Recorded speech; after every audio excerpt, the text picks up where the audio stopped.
या व्हिडिओमध्ये मराठवाडा मुक्तीसंग्राम दिन हा आपण का साजरा करत असतो, त्याबद्दल आपण माहिती घेणार आहोत. हैदराबाद संस्थानची त्यावेळची लोकसंख्या 1,60,00,000 होती.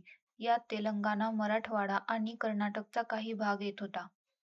त्याबद्दल आपण काही पॉइंट्स बघणार आहोत. 17 सप्टेंबर या दिवशी 1948 मध्ये मराठवाड्यातील निजामांची सत्ता संपली आणि ती भारताचा एक भाग बनली.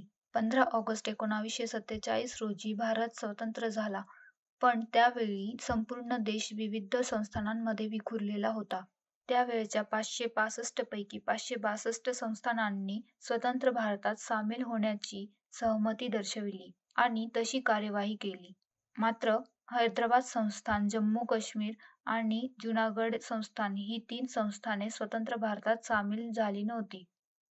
बघा, हैदराबाद संस्थानावर निजाम मीर उस्मान अली खान यांचे राज्य होते. हैदराबाद संस्थानावर तब्बल 6 पिढ्यांपासून निजाम वंशाचे राज्य होते. त्यांचा निजामांच्या राज्यातून मुक्त होऊन भारतीय संघराज्यात सामील होण्यासाठी स्वामी रामानंद तीर्थ यांच्या नेतृत्वाखाली संपूर्ण हैदराबाद संस्थान मुक्ती संग्राम सुरू झाला होता. अशा प्रकारे 17 सप्टेंबर 1948 रोजी मराठवाडा हा भारताचा भाग बनला होता. म्हणून आजच्या दिवशी 17 सप्टेंबरला मराठवाडा मुक्तीसंग्राम दिन साजरा केला जातो.